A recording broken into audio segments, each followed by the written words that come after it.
Hello students, I hope आप सब अच्छे हों। आई होप आपको सेट्स का इंट्रोडक्शन समझ में आया जो हमने जस्ट प्रीवियस पार्ट में पढ़ा था। आई होप हम मेंटली प्रिपेयर्ड हैं एक ऐसे मैथमेटिकल टूल के लिए जो कलेक्शन ऑफ ऑब्जेक्ट से डील कर सके।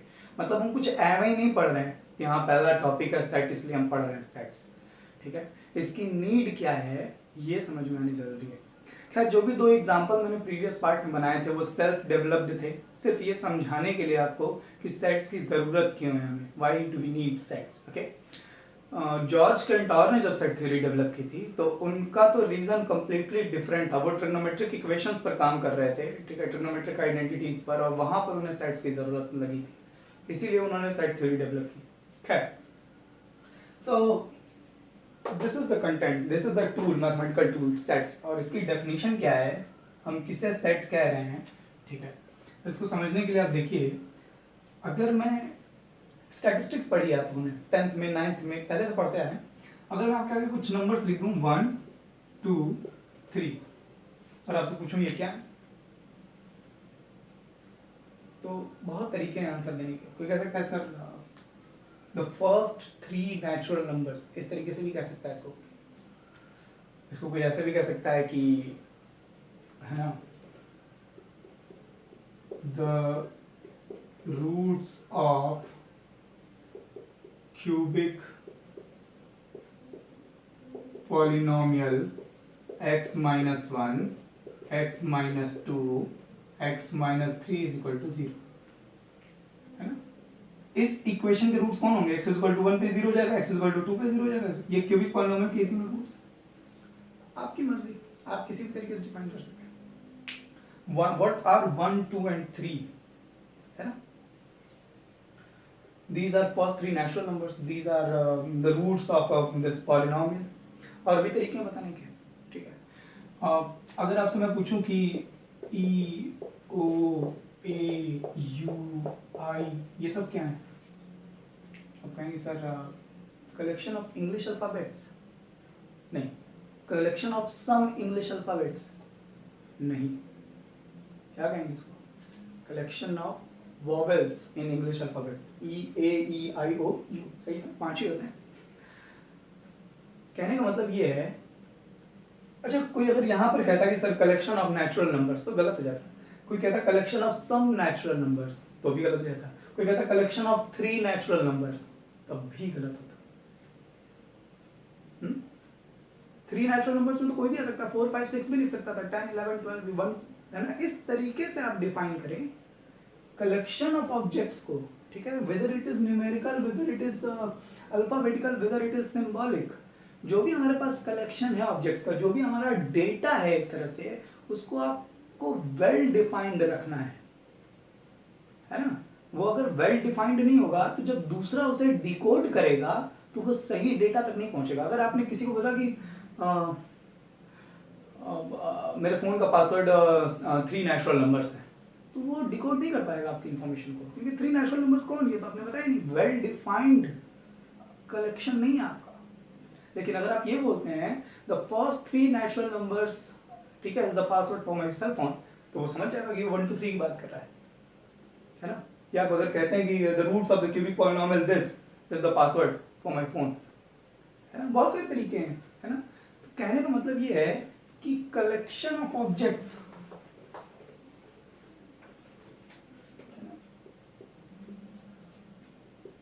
I mean, अगर आपने बुक पढ़ी है तो ये सब बिल्कुल ऑब्वियस है आपके लिए, बट फिर भी मेरा काम है बहुत अच्छे तरीके से अपनी तरफ से बेस्ट तरीके से रिप्रेजेंट करना जो भी हमारा चैप्टर है, जो भी हमारा कंटेंट है, ठीक है। The collection of well defined objects is called a set.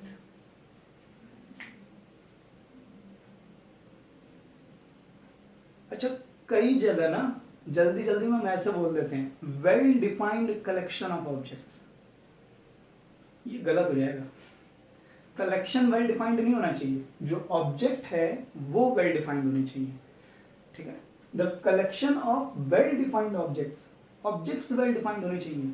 कई बार इसको लोग ऐसे बोल देते हैं well defined collection of objects, नहीं, ये गलत हो जाएगी, ये बात ही गलत हो गई, ये सेंस ही गलत नहीं लगता, ठीक है। The collection of well defined objects is called a set.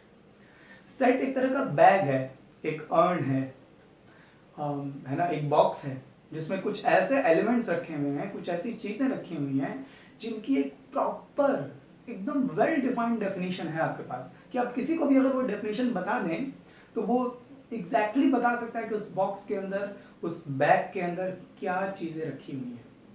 समझ आ रही बात? बिल्कुल सीधी सीधी चीज है, ठीक है। जनरली हम मैथमेटिक्स में न्यूमेरिकल कलेक्शन ऑफ ऑब्जेक्ट्स को डील करते हैं, बट इसका मतलब ये नहीं है कि अल्फाबेटिकल कलेक्शन या सिंबॉलिक कलेक्शन या किसी भी दूसरी चीजों का कलेक्शन सेट नहीं है। वेल डिफाइंड कलेक्शन है, collection of well defined objects, ठीक है, ये हमेशा सेट रहेगा। इट डजंट मीन कि जो ऑब्जेक्ट्स हैं वो हैं, ये जो ऑब्जेक्ट्स हैं वो न्यूमेरिकल हैं, अल्फाबेटिकल हैं, सिंबॉलिक हैं या किसी और तरह के हैं, डजंट मीन, कोई मैटर नहीं। बट जनरली हम लोग जो मैथ्स में सेट्स पढ़ते हैं उसमें जनरली, ठीक है, न्यूमेरिकल ऑब्जेक्ट्स रहेंगे हमारे। ओके, कुछ एग्जांपल्स फटाफट से देख सकते हैं, ठीक है। कलेक्शन ऑफ इंग्लिश वॉवेल्स, जैसे हम लोगों ने देखा ए ई आई ओ यू, ठीक है।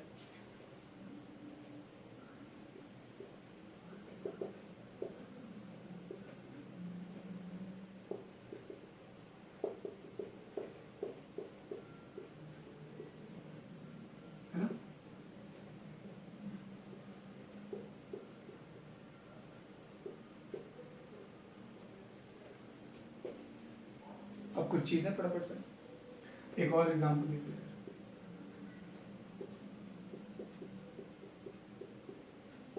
कलेक्शन ऑफ नेचुरल नंबर्स या काउंटिंग नंबर्स कह लें, काउंटिंग नंबर्स इनफाइनाइट। अब जैसे ही हम कोई टूल बना रहे हैं मैथ्स में, जैसे हम कोई चीज नई चीज डिफाइन करते हैं, फटाफट से बात आ जाती है उसको रिप्रेजेंट कैसे करना है, उसको लिखना कैसे, उसको पढ़ना कैसे, बेसिक टर्मिनोलॉजी है ना। तो सबसे पहली चीज कि जब भी हम किसी सेट्स के एलिमेंट को एक साथ लगते हैं, सेट्स क्या है, एक कलेक्शन है ना, एक बॉक्स है, एक अर्न है। वो बॉक्स कौन है, वो बॉक्स को कैसे रिप्रेजेंट करना है, ये कर्ली ब्रैकेट जो है ना, बाउंड्री है, इस ये हमारा बॉक्स है, इसके अंदर एलिमेंट्स। हमेशा सेट को कर्ली ब्रैकेट से रिप्रेजेंट किया जाता है, ठीक है। ब्रेसेस जिसको कहते हैं, ब्रैकेट्स, ब्रेसेस, ठीक है, कर्ली ब्रेसेस, ठीक है। All the elements are written, ठीक है, within curly braces, okay. All the elements are separated by comma. ये सब बातें एकदम बेसिक, अगर आपने कॉमा नहीं लिखा तो ये दोनों सिंगल एलिमेंट वहां ट्रीट किए जाने लगेंगे, ठीक है। हर इंडिविजुअल एलिमेंट कॉमा से सेपरेट करना जरूरी है। ये जो हमारा सेट है, इसका जो नाम लिखते हैं वो हमेशा इंग्लिश के किसी कैपिटल लेटर से रिप्रेजेंट किया जाता है। इंग्लिश के कैपिटल लेटर कोई भी आप यूज कर लें, आपका जो मन, आपका नाम, आप इसका नाम एक्स लिख दें, ठीक है। नेचुरल नंबर्स के सेट का नाम आप कुछ भी, जो भी आप चाहें, ठीक है, मैं लिख देता हूँ, ठीक। तो सेट्स क्या है, collection of well defined objects. ये कुछ एग्जांपल्स, लिखना कैसे, कर्ली ब्रेसेस के अंदर ऑल द एलिमेंट्स आर, है ना, सारे एलिमेंट्स को लिखना है कॉमा से सेपरेट करते हुए। और सेट्स की जो नेमिंग है वो हमेशा इंग्लिश के कैपिटल अल्फाबेट से ही की जाएगी, एकदम, है ना। इन सब में कोई ये नहीं कि आप स्मॉल से लिख दें, ठीक है, ये सब नहीं करना है, ठीक है। बुक्स में भी लिखा रहेगा तो आपको समझ जाना है, कैपिटल में लिखा होगा वो सेट है, स्मॉल में, ठीक है, ओके। हाँ, just take a screenshot of this.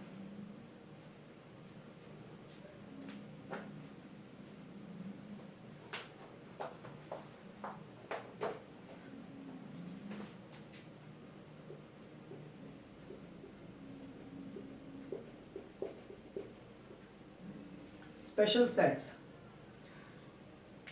है ना, ये मैथमेटिशियंस ने एक स्टैंडर्ड बना लिया कि हम नेचुरल नंबर्स के सेट को, ठीक है, सेट ऑफ नेचुरल नंबर्स, इसको हम रिप्रेजेंट करते हैं इस तरीके से, ठीक है। यहाँ ये डबल लाइन खींची जाती है, ठीक है, या आप एनसीईआरटी में देखेंगे ना तो बोल्ड एन लिखा रहता है, बोल्ड लेटर्स में,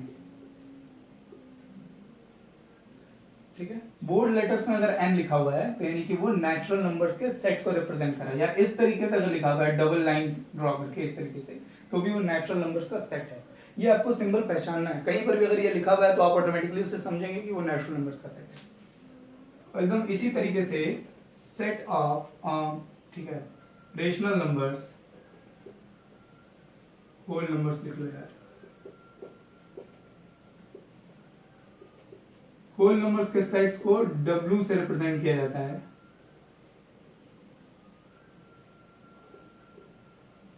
ठीक है, या बोल्ड में W लिखा रहेगा। अब ये सब आप खुद कर लीजिएगा। Set of integers, I hope आप इंटीजर्स जान रहे हैं, याद हो आपको 1 2 3 4 0 -1 -2। इंटीजर्स के सेट को हम I से रिप्रेजेंट करते हैं, ठीक है,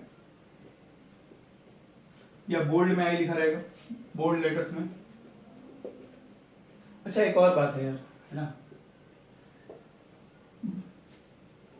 अब मैथमेटिक्स में ना पॉजिटिव इंटीजर्स को I प्लस से और नेगेटिव इंटीजर्स को I माइनस से रिप्रेजेंट करते हैं। ये सब सिंबल्स आपको याद रखने हैं। मैथमेटिक्स बहुत है ना, बहुत ज्यादा इस अपने सिंबल्स की वजह से टिपिकल और टफ हो जाती है, रफ हो जाती है। बहुत सारे स्टूडेंट्स को सिर्फ इसके सिंबॉलिक होने की वजह से ये बहुत अटपटी लगती है और समझ में नहीं आती। और जब आपने 11th में मैथमेटिक्स ले लिया है तो आपको सारे सिंबल, आप, मैं ये कह रहा हूँ कि आप क ख ग घ ABCD एक बार के लिए भूल जाए, मगर ये याद हो, ठीक है, आपको I फॉर इंक भले ना याद हो, आपको N फॉर नेस्ट भले ना याद हो, लेकिन N फॉर नेचुरल नंबर्स का सेट है, ये जरूर याद होना चाहिए। ठीक है, अगर आप सिंबल से भागेंगे, अरे ठीक है मैं सेट ऑफ इंटीजर लिखूंगा, मैं I नहीं लिखूंगा, ठीक है, ये सब फालतू की जिद होगी यार। ठीक है, ऐसा नहीं करना यार। Set of integers, set of rational numbers, set of rational numbers, rational numbers के सेट को हम Q से रिप्रेजेंट करते हैं। ठीक है, Q से, या बोल्ड में Q लिखा रहेगा। और फिर उसी तरीके से पॉजिटिव रेशनल नंबर के सेट को Q प्लस और नेगेटिव रेशनल नंबर्स के सेट को Q माइनस से रिप्रेजेंट किया जाता है। Okay, set of prime numbers, prime numbers के सेट को इससे रिप्रेजेंट करते हैं। प्राइम नंबर्स कौन कौन? 2 3 5 7 11 13, देयर आर इनफाइनाइटली प्राइम्स। या बोल्ड में P लिखा हो, बोल्ड लेटर्स में P लिखा हो। तो इन सारे सिंबल्स का एक मिनट यार, इंटीजर्स के सेट्स को ना I के साथ साथ Z से भी रिप्रेजेंट किया जाता है। इसमें कोई कॉन्फ्लिक्ट नहीं होना चाहिए, ठीक है।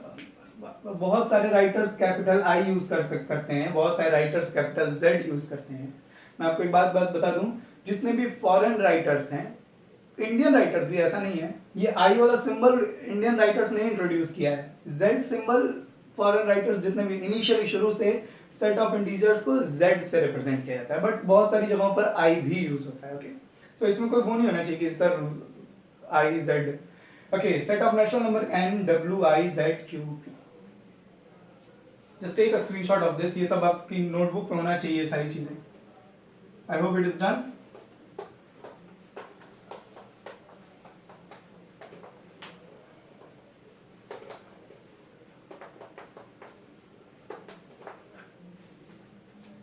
एक छोटा सा पॉइंट और आपको इसमें समझना है। इफ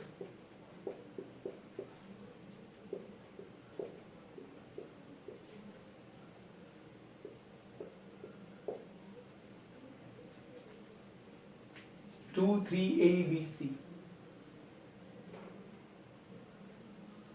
किसी स्टूडेंट के अगर दिमाग में आ रहा है कि सर ये वेल डिफाइंड कलेक्शन नहीं है, तो ये सही बात नहीं हुई। अगर आप इसको वेल डिफाइंड, अगर आप इसकी वेल डेफिनेशन नहीं दे पा रहे हैं तो ये हमारी आपकी कमी है, सेट की नहीं। अगर कर्ली ब्रैकेट में हर एलिमेंट को ऐसे कॉमा लगा के सेपरेट करके लिख दिया गया, then this is a set. अब आपकी प्रॉब्लम है कि आप इसको वेल डिफाइंड कैसे बनाते हैं, किस तरीके से आप अपने यूजर को डिकोड करने के लिए दे रहे हैं, समझा रहे हैं।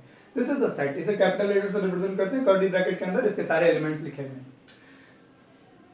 इन सारे एलिमेंट्स को, ठीक है, सेट का मेंबर कहते हैं। For example 2 is a member of A, इस बात को मैथमेटिकली कैसे लिखते हैं, two belongs to set A. ये जो सिंबल आपको दिखाई दे रहा है इसे हम एप्सिलॉन कहते हैं। ई है ये एप्सिलॉन, ठीक है, इसका यूज फिजिक्स में भी आगे होगा। फिलहाल के लिए इसे बिलोंग्स टू पढ़ते हैं। जैसे मैथ्स में इसको नाम तो ना, इस सिंबल का नाम लेमनस्केट है, लेकिन इसको पढ़ते क्या है, इन्फिनिटी, है ना। ठीक उसी तरीके से इस सिंबल का नाम एप्सिलॉन है, लेकिन इसे हम पढ़ेंगे क्या, सेट थ्योरी में से कैसे ट्रीट करते हैं, कैसे पढ़ते हैं, belongs to, this element belongs to set A. समझ में आ रही बात। अच्छा, यहां पे इसका मतलब one is not a member of A, one is not a member of A, इसका क्या मतलब है, वन ऐसे लिखेंगे, इसका मतलब हो गया वन बिलोंग्स टू ए, ऐसे लिखेंगे, one does not belongs to A. ये छोटी छोटी बातें हमको याद रखनी है। सेट्स को कैपिटल लेटर से रिप्रेजेंट करते हैं, सारे एलिमेंट्स कर्ली ब्रैकेट के अंदर होंगे, all the elements are separated by comma, ठीक है। If a element is a member of a particular set, then we say that this element belongs to the set. If some element does not belongs to the set, then we write in mathematical way like this, okay, one does not belongs to A.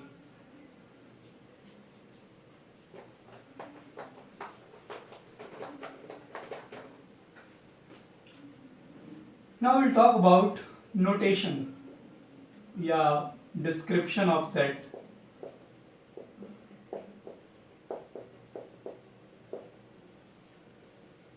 Maths में सिर्फ sets ही एक ऐसी चीज है ना जो mathematically defined नहीं है।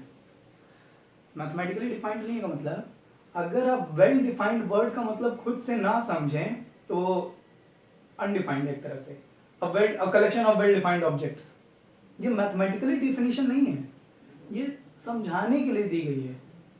सेट की कोई मैथमेटिकल डेफिनेशन है ही नहीं। अगर आप खुद से वेल डिफाइंड वर्ड का मतलब नहीं समझ, जैसे अगर मैं कहूँ कि कलेक्शन ऑफ गुड बैट्समैन, तो good, best batsman, better batsman, ठीक है, ब्रेव सोल्जर्स, है ना, या ये सारे एब्स्ट्रैक्ट वर्ड जो यूज कर रहे हैं ना, इन सारे वर्ड्स की डेफिनेशन हर इंडिविजुअल के लिए अलग अलग होती है। मेरे लिए बेस्ट बैट्समैन कोई और हो सकता है, आपके लिए बेस्ट बैट्समैन कोई और हो सकता है। That is why well defined का मतलब, अब 1 2 3 का मतलब ये नहीं कि 1 2 3 को आप बोले माय फेवरेट नेचुरल नंबर्स, है ना। दिस इज वेरी इंपॉर्टेंट कि वेल डिफाइंड वर्ड का मतलब आप समझें, है ना। आपको इस तरीके से कलेक्शन को डिफाइन करना है कि किसी से भी आप वो डेफिनेशन बताएं तो वो एग्जैक्टली वही एलिमेंट्स बोले जो सेट के अंदर हैं, दाएं बाएं ना हो पाए, है ना, कंफ्यूजन ना हो किसी तरह का, है ना। ये ठीक है ना, एलिमेंट्स को गेस कराने वाली बात है कि मैं इस तरीके की डेफिनेशन, स्ट्रॉन्ग सॉलिड डेफिनेशन दूं कि दुनिया का कोई भी इंडिविजुअल उसको एग्जैक्टली समझ पाए। सेट ऑफ नेचुरल नंबर्स, ये वेल डेफिनेशन, क्योंकि नेचुरल नंबर्स पूरी दुनिया में एक ही डेफिनेशन है, 1 2 3 4 and so on. So description of sets, किस तरीके से डिस्क्राइब करते हैं, डिस्क्रिप्शन ऑफ सेट्स कह लें, नोटेशन ऑफ सेट्स कह लें, ठीक है, रिप्रेजेंटेशन ऑफ सेट्स कह लें। आपने एक चीज देखी होगी,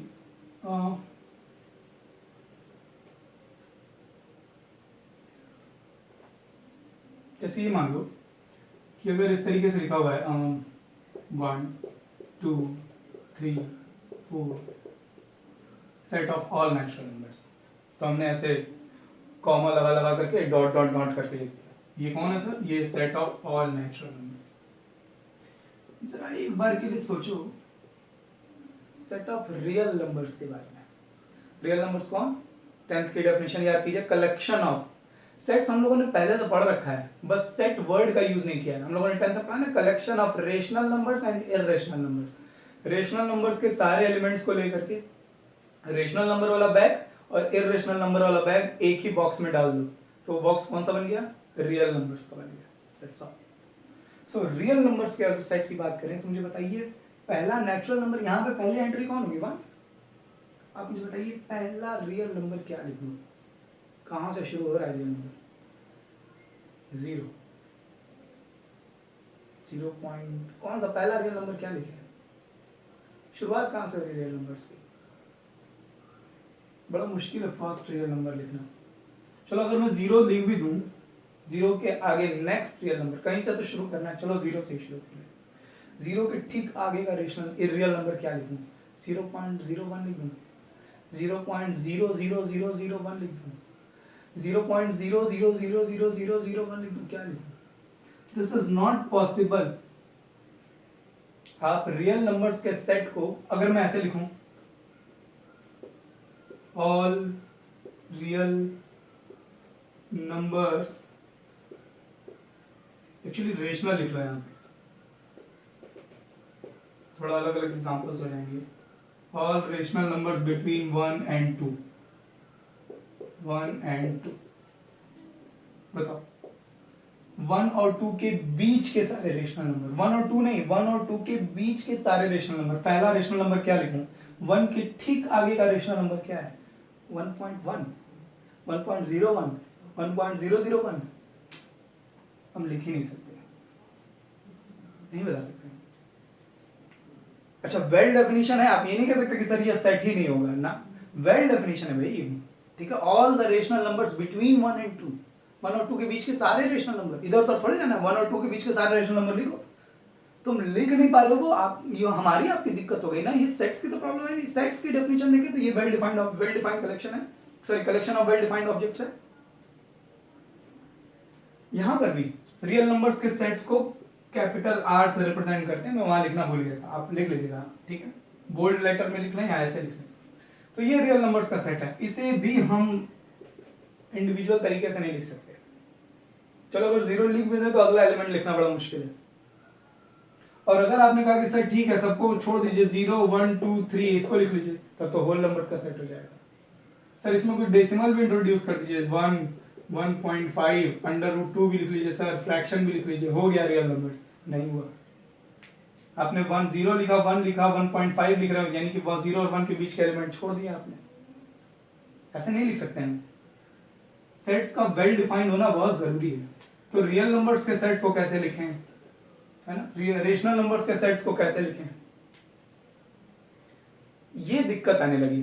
तो जॉर्ज कैंटोर ने कहा कि ये जो तरीका है ना सेट्स को लिखने का, कर्ली ब्रैकेट बना करके सारे एलिमेंट्स को कॉमा लगा करके, ये काफी नहीं है।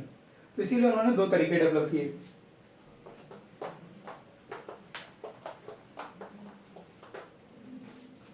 First is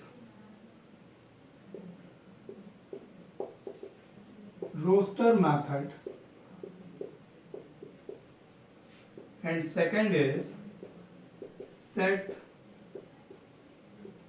builder method। Roster method में क्या करते हैं, all the elements are separated by comma within curly braces। मतलब भाई ये हुआ 1 2 3 4 5, ये जो मेथड है ना इसे हम रोस्टर मेथड कह रहे हैं। रोस्टर मेथड में हर इंडिविजुअल एलिमेंट आपको मालूम होना चाहिए और आप उसको हर इंडिविजुअल एलिमेंट को लिख दिया आपने, दिस इज रोस्टर मेथड। और अगर किसी सेट को हम ऐसे नहीं लिख पा रहे हैं, जैसे अभी रियल नंबर्स का सेट था, जैसे अभी रेशनल नंबर्स का सेट था, तो उस तरह के सेट्स को लिखने के लिए डेवलप की गई set builder method. Set builder method में हम क्या करते हैं,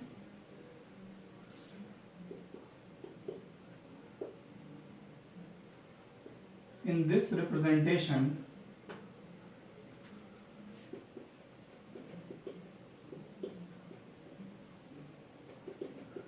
we define the collection of objects।